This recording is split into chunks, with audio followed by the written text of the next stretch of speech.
Jack, you delighted with your new international left wing back? Yeah, I've just really pleased for him that he earned that, his cap. I know he'd had previous experience, he'd been in the squad, but I think when he got called up, that was the incentive for him, was to achieve that recognition. So thoroughly deserved. Delighted for him. I think he's incredibly proud, and hopefully it's the first of a few. You know, hopefully that's. I think he has that drive, and I think he has the ability to make sure that's not his only one. How big an endorsement is it of the start to the season you've made that all three of your defenders that have been there kind of week in, week out, part of the Scotland setup, and one of them getting on?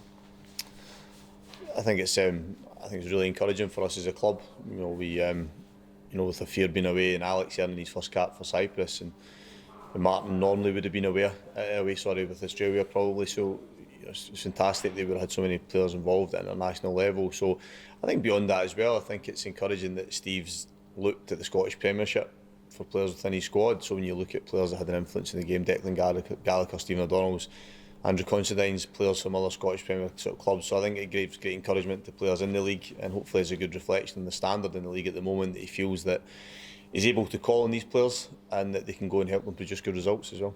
So over this period when you were making so many changes for the cup games, there might have been a chance that momentum would be lost, but with the results and the fact that the guys are coming back kind of buoyed from going on international duty, you're expecting to be able to pick up from where you left off? I was delighted with the group that remained and what they managed to dig out in terms of results. The performances weren't absolutely brilliant, we know that, but we had a lot of players that hadn't played in a long time. A number of young players making first appearances and first starts for the club, and to continue that momentum is fantastic. You know, to get to 13 competitive games and win 9 and only lose 2 of them is a brilliant achievement for the squad. So it's nice to get through, navigate ourselves through this period, because of the amount of players we had unavailable was large. So we come through the group stage so far with the 3 wins, and it sets us up well for the remainder of the month. When you look below Hibs and Aberdeen, it's a drop off, and then it's so tight down the rest of the Premiership. Are these all tricky games? These teams, there doesn't seem to be an awful lot between them. There isn't a lot between the bulk of the teams in the Premiership. I think we've been conscious of that since the start of the season, and the start of the season was vital for us in terms of winning games that were tight at that time, because it can generate a platform for you early in the season that we've managed to have and continue to progress from that. So all we can do is keep trying to put as many points as we can on the board in the early part of the season, because last season we had the opposite, where we were playing catch up, and it made it tricky for us. So at the moment we're in a good place, but it's about continuing to be in that position. What specifically do you expect from Ross County?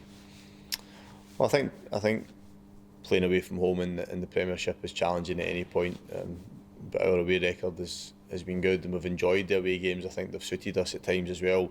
However, we understand the challenge that we'll face. I think it's a team that made a good start to the season, but we found the recent weeks a bit more challenging, but undoubtedly have not only quality within the squad but also depth in the squad. I think the numbers and options that Stuart has available to him are good, so we expect nothing else but a difficult game tomorrow.